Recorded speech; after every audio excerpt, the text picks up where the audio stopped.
ભીમારથીનો view તમને બતાવું નજીકથી। ત્યાં પાણી વહી રહ્યું છે, એકદમ મસ્ત ખળખળ ખળખળ અવાજ આવે છે। અને ત્યાં નીચે ગુપ્ત ભીમાશંકર મહાદેવનું મંદિર છે।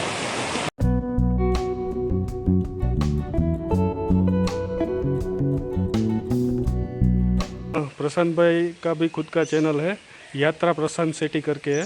अगर आप उनका भी वीडियो देखना चाहें तो आप उनकी चैनल भी सब्सक्राइब कर लेना, क्योंकि वो तो पूरे भारतवर्ष में घूमते रहते हैं और अच्छे अच्छे व्लॉग डालते हैं।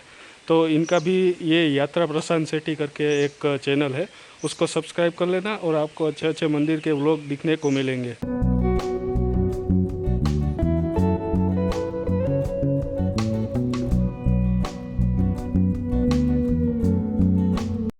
तो मित्रों, गई काले मैं आपने भीमाशंकर मंदिरना दर्शन कराव्या અને આજુબાજુમાં જે બીજા મંદિરો છે તેના દર્શન કરાવ્યા અને સાથે સાથે તમને જે બોમ્બે પોઈન્ટ કહેવાય છે, જ્યાં સનસેટ પોઈન્ટ હોય છે, તે પણ બતાવ્યો।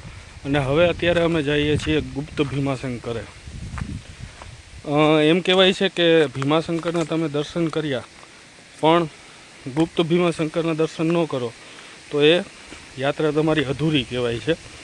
તો અત્યારે અમે ગુપ્ત ભીમાશંકરે જઈએ છીએ અને વિડીયોમાં બન્યા રહેજો, તમને રસ્તામાં બીજી માહિતી આપતો જઈશ। અને અત્યારે જઈએ છીએ ગુપ્ત ભીમાશંકરે, જે ભીમાશંકરથી 4 કિલોમીટર દૂર આવે છે અને તમારે જંગલમાં પગદંડી ઉપર ચાલતા ચાલતા જવાનું રહે છે।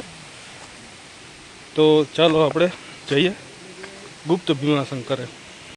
મિત્રો, અમે માંડ 100-150 મીટર જેવું ચાલ્યા હશું અને આ જો બધી બાજુ જંગલની વચ્ચે આ રીતના પગદંડીનો રસ્તો છે અને આ રસ્તે આપણે ગુપ્ત ભીમાશંકરે જવાનું છે। તો મિત્રો, આપને ભીમાશંકર વિશે જણાવું તો ભીમાશંકર જ્યોતિર્લિંગ છે, 12 જ્યોતિર્લિંગમાંનું એક જ્યોતિર્લિંગ છે। મિત્રો, આ ભીમાશંકરની દંતકથા એવી છે કે રામાયણમાં કુંભકર્ણ એટલે કે રાવણનો ભાઈ, એમનો રામના હાથે વધ થયો હતો અને આ કુંભકર્ણની પત્ની, જેનું નામ કર્કટી હતું, હવે જ્યારે કુંભકર્ણનો વધ થાય છે રામના હાથે, ત્યારે કર્કટીના ઉદરમાં એક બાળક હતું। કુંભકર્ણના વધ બાદ આ બાળકનો જન્મ થાય છે અને કર્કટી કેવી રીતે કુંભકર્ણનો વધ થયો તેની આખી કથા તે બાળકને જણાવે છે। હવે આ બાળક છે એ બદલો લેવા માટે થઈને તપ કરે છે અને બ્રહ્માજી પાસે વરદાન મેળવે છે। હવે આ વરદાનનો તે દુરુપયોગ કરે છે અને સામાન્ય લોકોને, ઋષિમુનિઓને, આ બધાને હેરાન પરેશાન કરે છે। હવે તેને કારણે સર્વ દેવતાઓ અને ભગવાન વિષ્ણુ મહાદેવ પાસે જાય છે, મહાદેવને પ્રાર્થના કરે છે કે હે મહાદેવ, અમને આ દુવિધા, આ ભીમા નામે રાક્ષસ છે તેનાથી બચાવો। એટલે કે કુંભકર્ણ અને કર્કટીના પુત્રનું નામ જે હતું તે ભીમા હતું, તેનાથી બચાવવાનું મહાદેવને આહ્વાન કરે છે। તો મહાદેવ પ્રસન્ન થઈ અને અહીંયા એવું કહેવામાં આવે છે કે તેમની સાથે, ભીમા સાથે લડાઈ કરે છે। આ લડાઈ કરતાં કરતાં મહાદેવને પરસેવો છૂટી જાય છે અને એ પરસેવામાંથી અહીંયા નદી નીકળે છે। એ નદીનું નામ ભીમારથી નદી છે।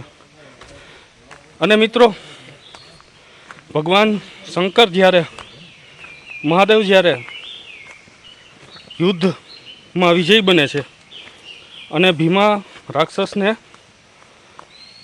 હણે છે, ત્યારે ભીમાએ જતાં જતાં એક વરદાન માગેલું છે કે તમારી અહીંયા પૂજા તો થશે પણ મારું નામ આગળ આવે એ રીતે તમારી પૂજા થાય એવું મને વરદાન આપો. મરતા મરતા ભીમા નામનો રાક્ષસ અહીંયા વરદાન માગે છે. તો ભગવાને તેમને વરદાન આપ્યું અને આ રીતે અહીંયા નામ ભીમાશંકર પડ્યું. મિત્રો, આ દંતકથા છે અને દંતકથા અનુસાર મેં આપને અહીંયા ભીમાશંકર નામ કઈ રીતે પડ્યું તેનું વર્ણન કર્યું છે.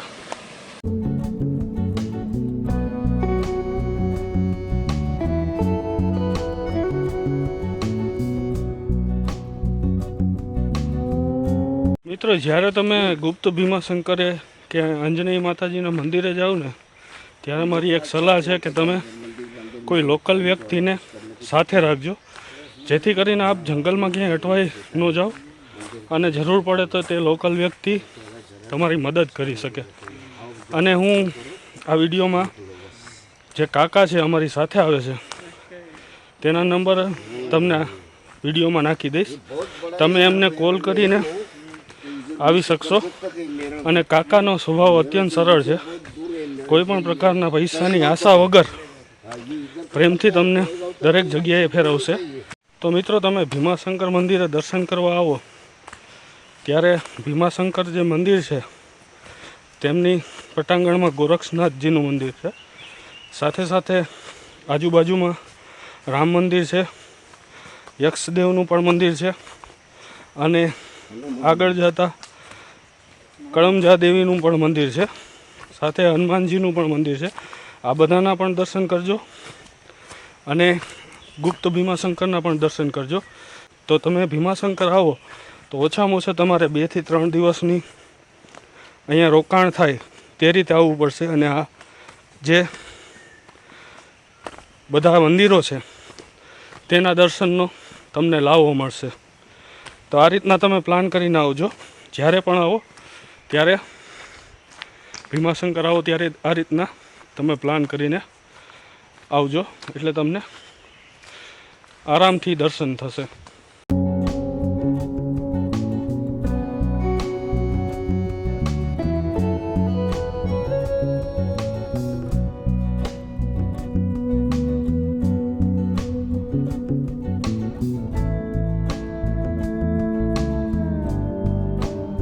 તો મિત્રો, ભગવાન શંકરજીના બોડીગાર્ડ તરીકે ગણપતિજી મહારાજને અહીંયા માનવામાં આવે છે. અને આપ જ્યારે ગુપ્ત ભીમાશંકરે જાઓ છો ત્યારે સૌપ્રથમ તેમનું મંદિર આવે છે. સાક્ષી વિનાયક તરીકે તેમને પૂજવામાં આવે છે અહીંયા. તો તેમના મંદિરના પણ તમને દર્શન કરાવ્યા. અને મિત્રો, આ તમને જે બતાવી રહ્યો છું એ ભીમારથી નદી છે. ત્યાંથી તમારે આવવાનું રહેશે. અમે ત્યાંથી ઉતરીને આવ્યા આગળ. આ ભીમારથી નદી છે. પાણી વહી રહ્યું છે, એકદમ મસ્ત ખળખળ ખળખળ અવાજ આવે છે નદીનો, એ આપ જોઈ શકો છો. અને આ જે નદી અને ત્યાં નીચે ગુપ્ત ભીમાશંકર મહાદેવનું મંદિર છે. આપણે ત્યાં જઈએ, દર્શન કરીએ.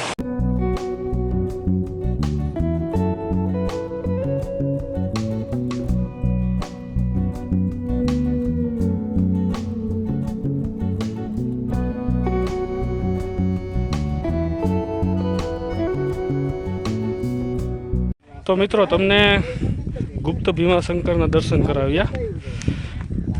ત્યારથી રિટર્ન થઈ અને હવે બીજા જંગલના રસ્તે અમે અંજનેય માતાજીના મંદિરે અને હનુમાનજીના મંદિરે જઈ રહ્યા છીએ.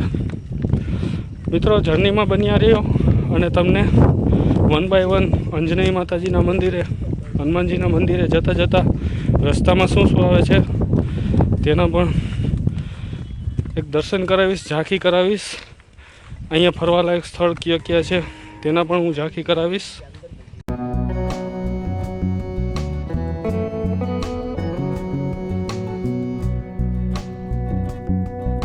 મિત્રો, અંજનેય માતાજીના મંદિરે જતા રસ્તામાં નિસર્ગ પરિચય કેન્દ્ર એટલે કે મહાદેવ વન એ આવે છે.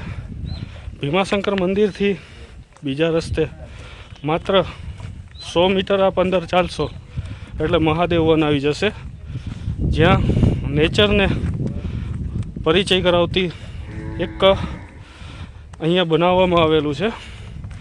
આપ અહીંયા આવો ત્યારે એકવાર અવશ્ય મુલાકાત લેજો. બહારથી પણ જોવા જેવું છે, અંદર તો બંધ હોવાથી હું નહીં જઈ શકું એટલે તમને વધારે નહીં બતાવી શકું, પણ આપ આવો ત્યારે એકવાર અવશ્ય મુલાકાત લેજો.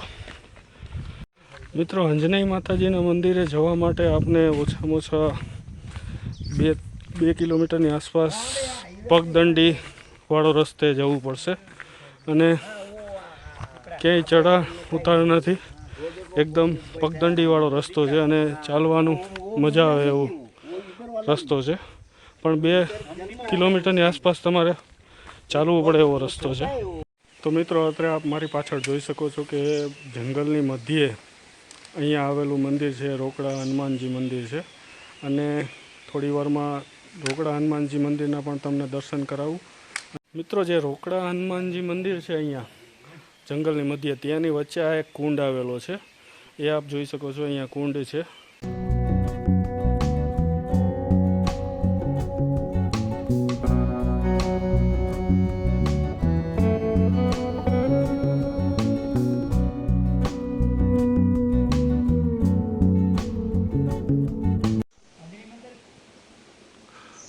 સાથે સાથે મિત્રો, અહીંયા આપ જોઈ શકો છો કે કાલ ભૈરવનું પણ મંદિર છે. આ તમને કાલ ભૈરવ દાદાના પણ અહીંયા દર્શન કરવા મળે છે. તો મિત્રો, આ એ કુંડ છે કે જ્યાં આપણે પગ ધોયા અને સામે એ જે રોકડા હનુમાનજી મંદિર કહેવાય તે રોકડા હનુમાનજીનું મંદિર છે. વચ્ચે અહીંયા કુંડમાં મહાદેવનું બિરાજમાન છે, આપ દર્શન કરી શકો છો તેના પણ. તો મિત્રો, આપણે અત્યારે રોકડા હનુમાનજીના દર્શન કર્યા અને રોકડા હનુમાનજીના મંદિરથી ઉપર જતાં અંજનેય માતાજીનું મંદિર આવે છે અને ત્યાં જઈને હું તમને ત્યાંના દર્શન કરાવું. વિડીયોમાં બન્યા રહે.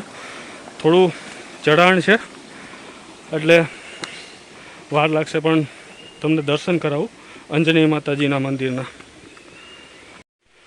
અંજનેય માતાજીના મંદિરે જવા માટે આ રીતનું ચઢાઈ આવે છે, તમારે ચડીને જવું પડશે. તો મિત્રો, આ છે અંજનેય માતાજીનું મંદિર છે, જે રોકડિયા હનુમાનથી ફક્ત 5 મિનિટના અંતરે થોડીક ચઢાઈ ચડતા આવી જાય છે અને આપણે દર્શન કરીએ અંજનેય માતાજીના.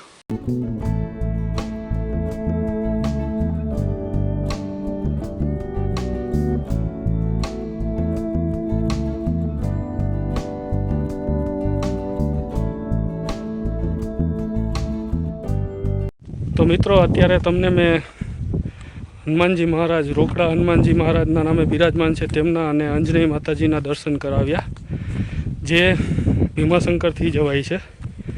ફક્ત 1.5-2 કિલોમીટરના અંતરે છે અને પગદંડીવાળો જ રસ્તો છે. તો મિત્રો, આ વિડીયો આપને કેવો લાગ્યો કોમેન્ટ કરીને જરૂરથી જણાવજો. સાથે સાથે કોમેન્ટમાં હર હર મહાદેવ લખજો અને વિડીયો પસંદ આવ્યો હોય તો એક લાઈક પણ જરૂર કરજો અને ચેનલને નવા હો તો સબસ્ક્રાઈબ પણ કરજો.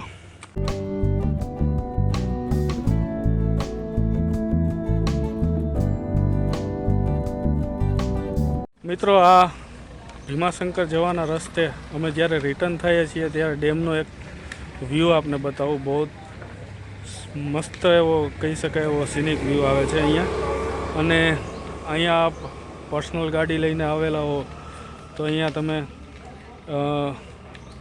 વ્યૂ માણી શકો છો એવી એક જગ્યા છે.